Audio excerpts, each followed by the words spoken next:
And then I realized I'm just holding these tokens. I've been holding them for 2 years. I'm never going to do anything with them. So it's like essentially I'm just donating capital to the liquidity pool, which isn't the smartest idea, right? That's not sustainable, obviously. And then same thing with BREAP, right? I didn't buy BREAP because I knew by that point that it makes no sense to just buy my own asset and hold it because I'm never going to sell it.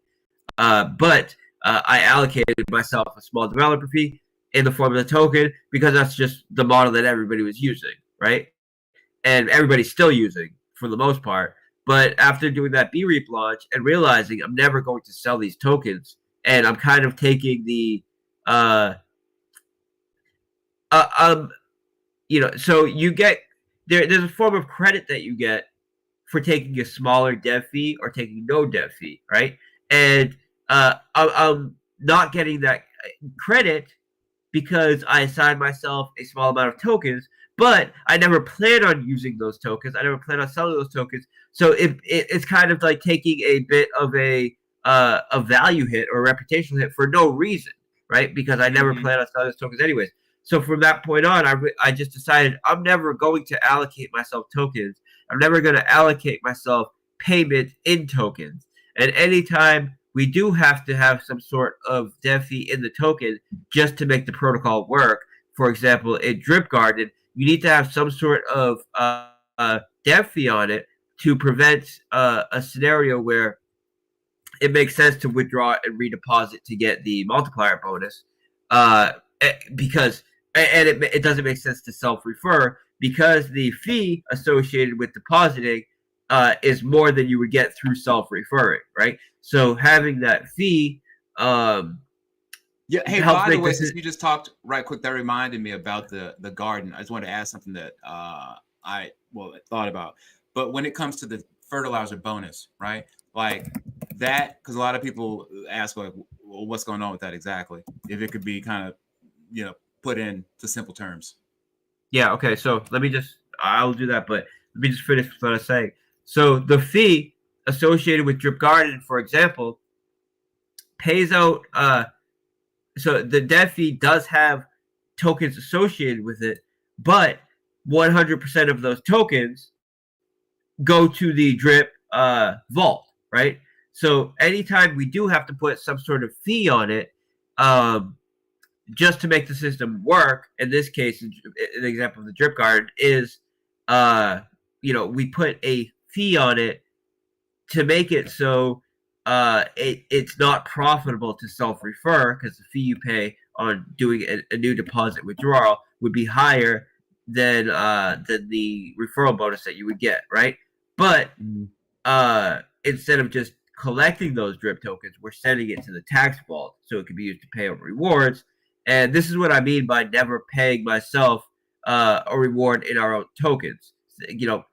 So between this and the fact that we don't pay ourselves in our own tokens, or at least not in a way that we're selling them to take profit on them, the tokens are going to support the project or whatever the case is. The immutability of our protocol, where it matters, right? Such as the tax that's associated with the DRIP token or the max payouts and all of these things, they're all immutable to ensure that there's no kind of insider manipulation that can happen like that. And anybody can look at our track record. We've been working, I've been working in the space for a decade, and we've always designed our protocols so it's impossible to have any kind of theft point blank too. I can attest to, at least as long as I've known you, with regard to essentially DRIP. I think I knew about you before going back to the flow days and all that. But you guys, and as you said, y'all have. And where can people go?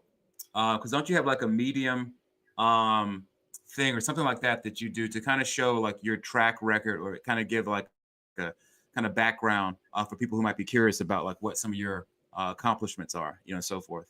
Yeah. So people have made Medium articles. Someone made a documentary about me. I did one interview like a year ago, really going into detail about just myself and my history. So that's out Yeah, there.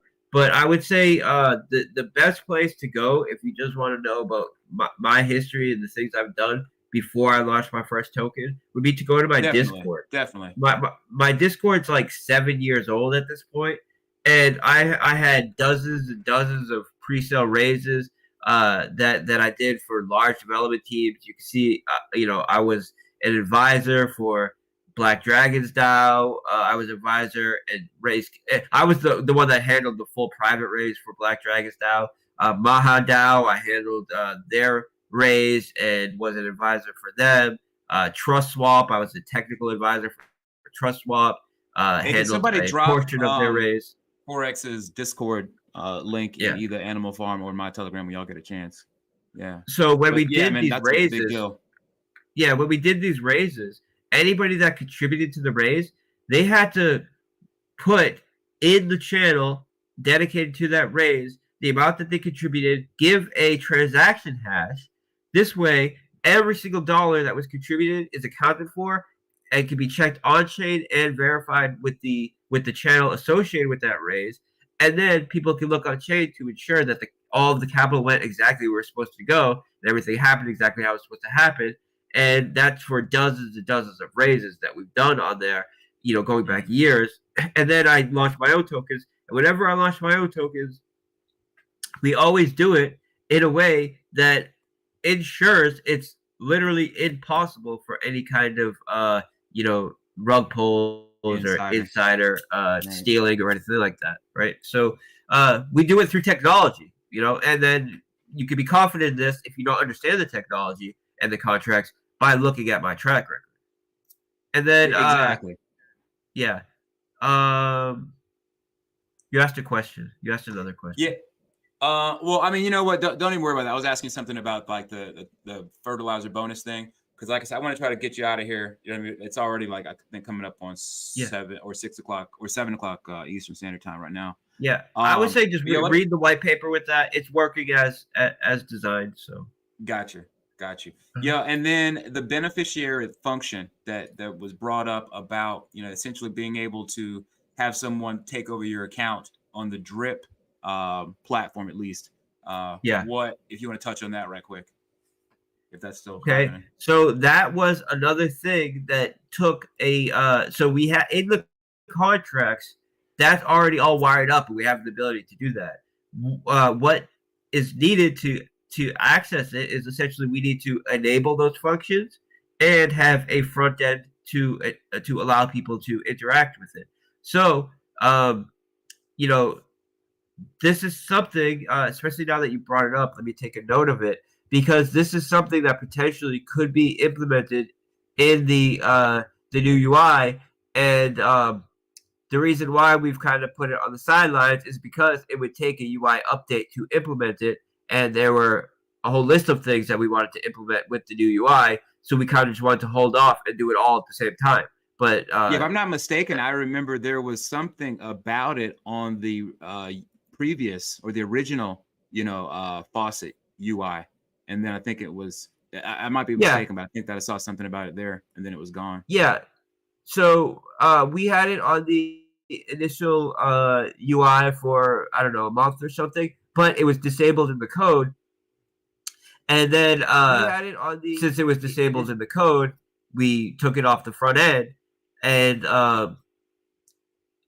it would take re-implementing on the front end to allow people to access it if we want them to access it through the front end. So we would have to enable it in the contracts and then create a dashboard for them to interact with in the front end.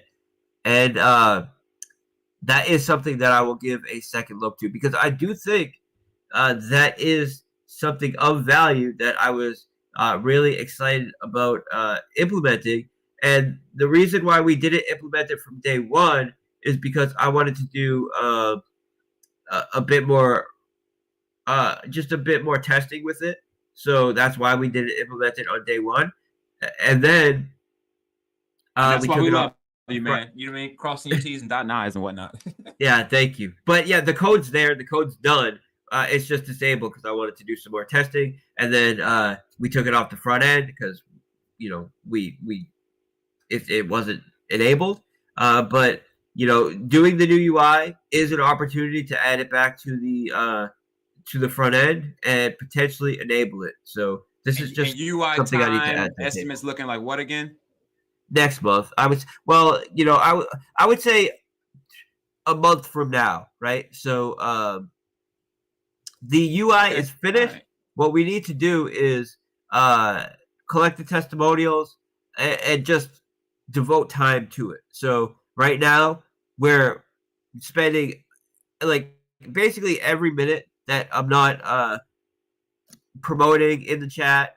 We're running tests and just really preparing in every way possible for Piggy Bank. On Thursday, once that goes live, of course we'll have to continue to promote it, but as far as the development side of things go, I can put my full focus into getting this UI out.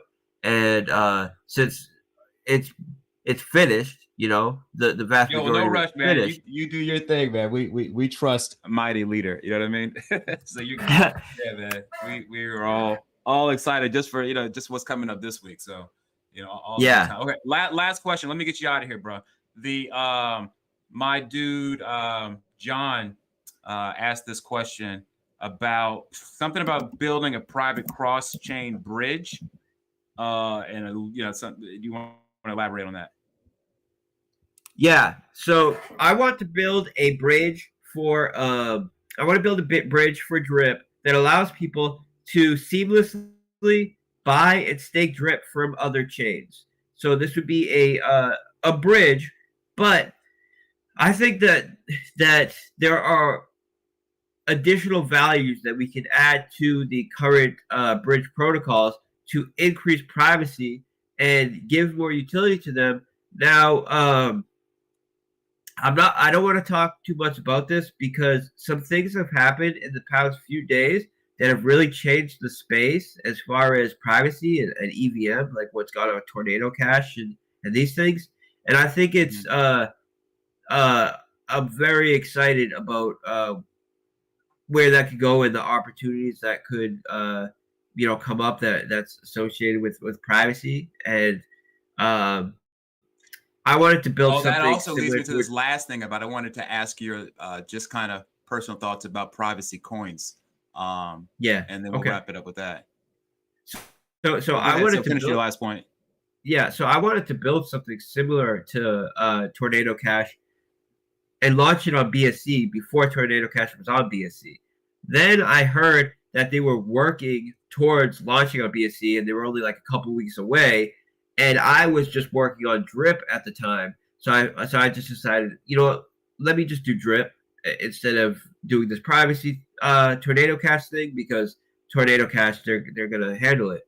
But now Tornado Cash is really, it's instead of taking a principled stance that they will aggress and escalate against companies like Slowmist and Chainalysis who are trying to identify their users. Instead of doing that, what they've done is announced that they will be partnering with companies like Chainalysis, specifically Chainalysis, using Chainalysis Oracle to track their users and and block users who try to get around U.S. sanctions and regulations, right? So I think that there is an opportunity here, right, for a company, right, or not even a company, but a protocol that is willing to take a principled stance that not only will they not partner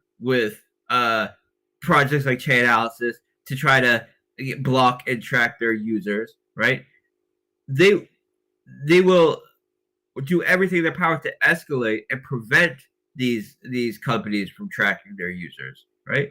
And I'm 100% sure that the reason why the Tornado Cash founder has done this is because he's getting pressure from the feds after the Ronin Bridge exploit, and he's a docs dev out of the U.S. He has multiple U.S. based registered companies, and basically the feds are framing that rodent hack as if North Korea did it, and it's a matter of social, or it's a matter of state security. Yeah, political. Yeah, Right, so right. Some political shit they're turning into now. yeah, so they're putting that pressure on him where they're basically saying, you need to start complying or you're going to be an enemy of the state, essentially. And sanctions. It's just not viable to have a security protocol where the dev is not private, and there's that weakness there. Now, some people make the argument that yeah, but they can only block from the front end, and who knows how advanced chain analysis really is about doing tracking, of their users, etc. But what I say to that is, that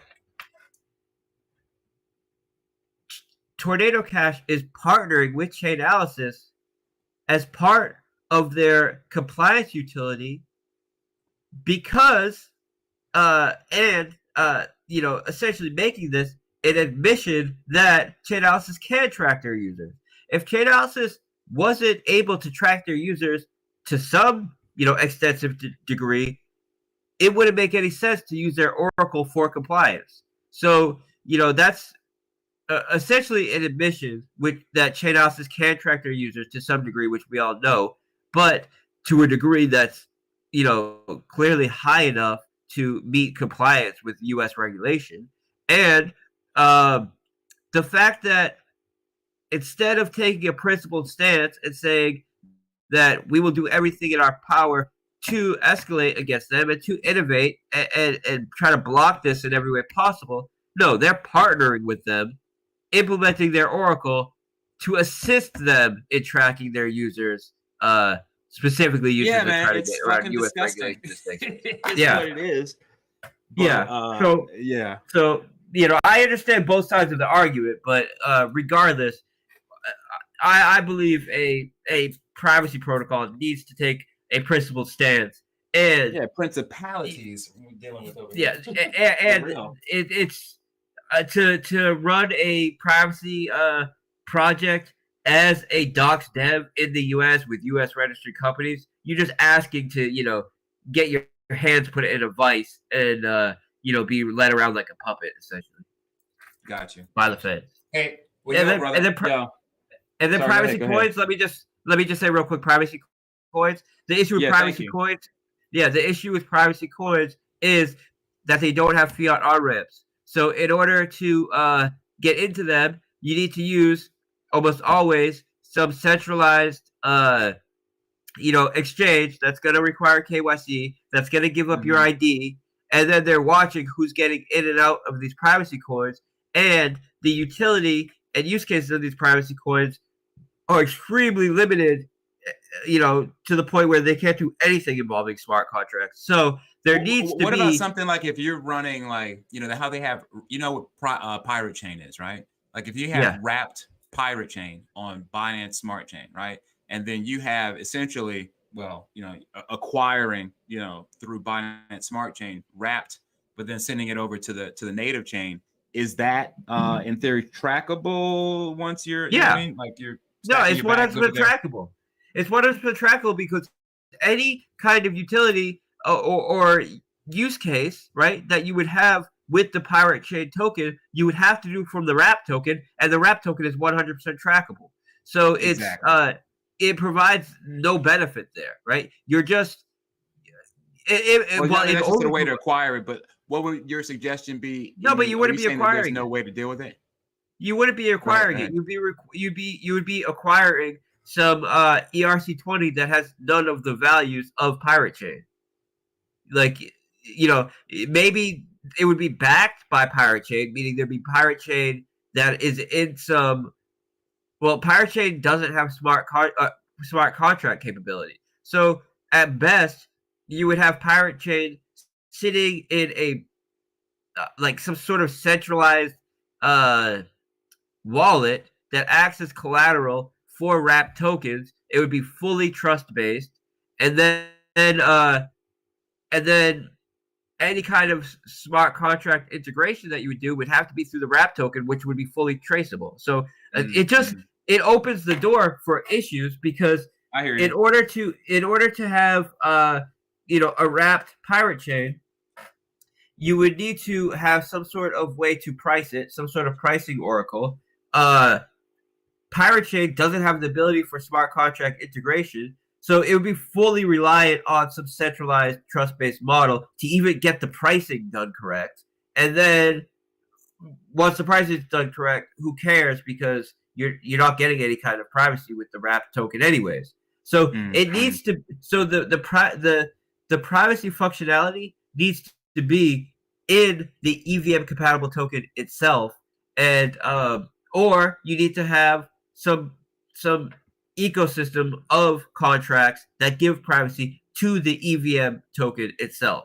So that's what Tornado Cash was doing to some degree. Now I'm in talks with a researcher that I know that that believes, and he has a working model that has that does privacy even better than Tornado Cash, right?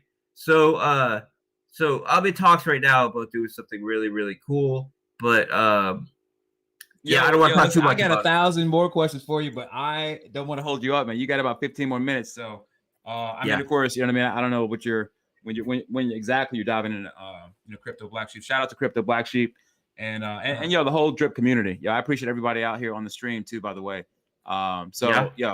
Again, salute to you for taking time out to do this before you've got this very big week ahead of you. So I can't say enough, man. How much I really appreciate it. So I appreciate you. You were there with Drip in the early days, and I don't forget that. And when someone that's really been a part of the community reaches out and they want to do something with me, as long as I can set aside some time, I'm very much willing to do that. And I appreciate you. I appreciate the role that you played. And we're just getting started, right? So the year point, when we hit that year point, that's when people start hitting their max payout. That's when the whole sustainability mechanisms that we put into the protocol actually start to play out. They haven't even really played get out to shine, yet. right? No one's hit the max payout yet. So we're just getting started.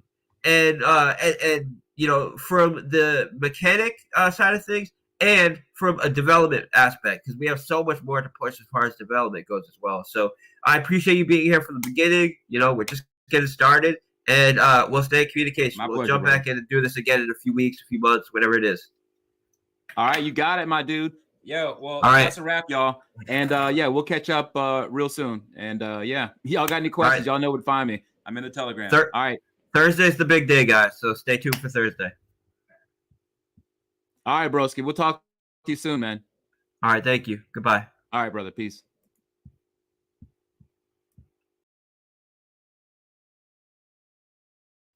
All right, so that was Forex Shark, developer of Drip, Animal Farm, etc. You guys know who he is. Sounds like he's jumping on another chat. That's going to be another live AMA type chat. I'm going to see if I can find that. I don't know if I'm in the Telegram. That may only be on YouTube. So I'm going to see if I can find that channel so that we can at least restream that here as well, or at least link it in my Telegram group. Pretty informative. I joined a little bit late. If they post the full recording of that in the Animal Farm, I'll toss it up with the full length. But it sounds like he was going over a lot of things we already kind of heard on the other AMA. Maybe if we catch this next one earlier as it starts, we'll have a little more information. But again, like he said, if you're waiting on Piggy Bank Thursday this week is the launch for that. And then remember, in the first 48 hours, you get a nice little bonus for any new capital you throw into the Piggy Bank. So that'll be interesting. And yes, in the comments there, Tony, that would be great if he'll touch more on the garden. Anytime I've heard Forex Shark touch on the garden or concerns related to that specific game or mining protocol, whatever you want to call it, mining contract, he doesn't seem to see any issue with it. So I think it's the same attitude that you'll hear from anyone in the Drip Garden Telegram chat or the Animal Farm, the main Drip Telegram chats, is that I think it's all working the way that Forex designed it, and I don't think that he sees any issue with it. I think a lot of us keep coming back to the drip price. If the drip price is lower, which you can see in this chart, chart behind. I don't know what this white box is that I have popping up here. But you can see in the chart there as well. You know, when we're down from those all-time highs. When I got into the garden, it was 160, it was 130, it was somewhere in that range at that all-time high, and so it's just declined since then. So the LP token value of the DRIP/BUSD did go down. And with that going down, people got discouraged. A lot of people probably got out of the garden or like gave up. They weren't adding any new capital. YouTubers and others weren't doing as many articles. They weren't promoting it as much, and so it fell off. The contract balance also went down as a result. So the contract balance went down. The LP token value went down. And yeah, I think for most of you guys, if you're compounding nonstop and you're still not really getting anywhere, they're all the reasons why. And you know, I guess we know that. So once DRIP comes back up, or like right now when DRIP is staying pretty steady, hopefully you'll see some recovery. And as DRIP comes back up, we'll see some recovery. But that's really, I don't think, going to happen until Piggy Bank launches. Users start seeing some more return from there, because they're gonna push stuff back into they're gonna push funds back into the faucet, since that's a lot of people's base. They kind of view it as their base moneymaker in this ecosystem. Is they're going to cycle those profits back into the faucet, and of course back into the piggy bank if it's working and making money. So I think somewhere around that time, depending on what the average length of the piggy bank time locks are. If the average length is the majority of users are putting thousands and thousands in, and they're putting it 3 months out, then in about 3 months is when you would really see that bigger upturn. Or while they're time locked and they don't really want to commit any more into the piggy bank. This is another possibility I'm throwing out there. You know, that's all we're doing. We're speculating, because I can't predict the whales. I can't predict what everyone's going to do as a whole in the community. These things kind of move in flocks. That's why it's there's a lot of psychology. There's a lot of game theory. The whole tokenomics behind it, behind any of these protocols or smart contracts. But you know, that's another possibility, is that while they're bored and waiting for the piggy bank, but they've put in as much as they want. Maybe that's just a couple weeks down the road, a month down the road, they start pushing back into drip faucet and things they know are going to make money, that they've made money in before, while they're waiting for their time locks to mature and actually realize the full amount of their gains from those piggy bank time locks. So that's a possibility as well. But I think the whole ecosystem, we should be encouraged by this floor price. This floor that DRIP is finding right now. We'll see if it stays there. It's been there a pretty impressive length of time. It's really stabilized out. So we'll see if it stays there, and if it starts heading back up, maybe it will. Maybe we'll see that much sooner than I'm even predicting here. And if DRIP goes up, then your garden should see a lot more success. Now, for those of us who did get in higher, I mean, my LP's going up. It's likely just because of referrals, which, like I've said many times, I can't see those in the garden. I can't tell. I can't separate my stuff versus referrals, if that's why my LP's increasing more than others. But that's what I've been told, is that most of you in the garden who are just compounding, you're really not making much progress, which is unfortunate. And I think you really won't see that until we see DRIP come back up, and that's just how the garden's going to work. But for those of us who did get in at the higher rates, which basically, if you've been part of this downturn for the last over a month there, most of us got in at higher rates, because it's been on that kind of free fall until it landed on this floor again around low 30s. So for all of us who did get in at that higher rate, yes, I think that's the answer, is that you would have to add more capital in. You'd have to dollar cost average down closer to where we are now to see any type of stabilization or profit at this floor. I think straight compounding, for instance, if this floor stayed for, say, even the next 2 months, next 3 months, whatever, it stays around this 32. If you were to throw in a good amount now and dollar cost average down, add new capital, then you might be doing okay with just compounding. But because of that large decline that we saw here, it's that whole month for most of us, it's going to be hard to see any gain until DRIP swings wildly back up, unless we add more capital at these lower numbers and dollar cost average in. So that's kind of my thoughts on all that. All right, I'm going to see if I can find this other stream that should be starting now, if my cat will get off my desk. Move. I can't see the. Come on, move. So I can actually stop this recording. I'll see you guys on the next video. I'll try to hunt down this stream, and I will catch you on the flip side.